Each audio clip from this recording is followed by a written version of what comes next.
اور خالق ارض و سما کی عبادت کی تلقین کرتا تھا۔ اسرائیل جب شریر اجنہ اور اللہ کے اطاعت گزار جنات کو تبلیغ کے لیے پہلے آسمان اور زمین پر جلوہ افروز ہوتا تو اس کی شان دیکھنے کے لائق ہوتی تھی۔ عرش تلے اس کا خاص ممبر سجتا تھا جس کے اوپر نور کا جھنڈا سایہ فگن ہوتا۔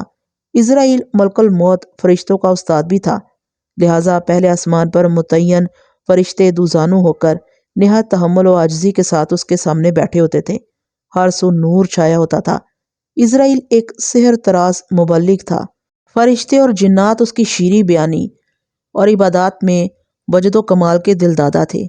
یہی وجہ ہے کہ جب اس نے پہلی بار زمین کے شریر اجنہ کو قتل و غارت کیا تو اس کی دہشت سے پہلے آسمان پر رہنے والے جنات بھی اس کے آتے ہی مؤدب ہو جاتے۔ اسرائیل کی شان کیا بڑی، پہلے آسمان کے جنات نے اس سے اپنی نسبت مضبوط تر کرنے کے لیے اسے اپنے قبیلوں کی سرداری بھی سونپ دی۔ اسرائیل نے بنو الجان کی ایک معزز جن زادی سے شادی کر لی۔ بعد میں اس نے ہر قبیلے کے معززین کے ہاں بھی شادیاں کی، جس سے اسرائیل کی قدر و منزلت بڑھ گئی اور اس کا اپنی برادری میں احساس تفاخر تکبر کی حد تک تراس ہو گیا۔ اس کے باوجود وہ جب 7ویں آسمان پر پہنچتا تو خشیت الہی سے اس پر لرزہ طاری ہوتا تھا۔ اسرائیل نے مفسدہ پرداز جنات کا قتل عام کیا تھا۔ اس قتل عام سے کچھ فتنہ پرور جنات بچ کے پہاڑوں میں جا چھپے تھے، مگر جب پھر زمین پر امن و امان ہو گیا تو وہ بھگوڑے جنات پھر پہاڑوں سے واپس آ کر دنیا میں آ کر آباد ہو گئے۔ ان باغی جنات کی فطرت میں کوٹ کوٹ کر کفر بھرا ہوا تھا، اس لیے وہ زیادہ عرصہ تک نیکی کی زندگی نہ گزار سکے اور خدا سے باغی ہو کر پھر فتنہ و فساد برپا کرنے لگے۔ اسرائیل کسی ایسے ہی موقع کے تلاش میں تھا۔ اس نے جب دیکھا کہ یہ جنات پھر خدا کے باغی ہیں تو ایک دن اس نے دربار الوہیت میں عرض کیا، اے خالق کائنات، تو نے جنات کو زمین پر رہنے اور عبادت کرنے کا حکم دیا، مگر ان ظالموں اور فریب کاروں نے پھر اہل ایمان کو بھڑکانا شروع کر دیا اور تیرے دین کے خلاف فساد پھیلا دیا ہے۔ چونکہ اسرائیل کا انداز بڑا مخلصانہ اور معتبر محسوس ہو رہا تھا، اسی لیے اللہ پاک نے اس اطلاع پر ابلیس کی محنت کو سراہا اور عرش عظیم سے صدا بلند ہوئی، ہمیں معلوم ہے کہ جنات زمین پر آباد ہوتے ہی ہم سے اور ہمارے بتائے ہوئے دین سے پھر گئے ہیں اور اب وہ دوبارہ فسق و فجور میں مبتلا ہو گئے ہیں۔ اے اسرائیل، تو نے جس خلوص سے دین کی خدمت کی ہے اس کا تجھے صلہ ملے گا۔ نیز یہ بتایا جائے کہ زمین پر آباد ہونے کے بعد جو جنات دوبارہ بد باطن اور بے دین ہو گئے ہیں انہیں کیا سزا دی جائے۔ اسرائیل نے بڑے خلوص اور اعتماد سے کہا، باری تعالیٰ، اس حقیر و فقیر نے جو کچھ ہو جتنا کچھ ہو سکا ہو زمین پر آباد ہونے والے جنات کی خدمت کی اور انہیں صحیح راستے پر چلانے کی کوشش کی، مگر افسوس کہ ان اجنہ کو دین فطرت قبول نہیں اور یہ اس دین کے خلاف غلط قسم کے اقدام کرتے رہتے ہیں، اس لیے ان کی اصلاح کے لیے حکم صادر کیا جائے۔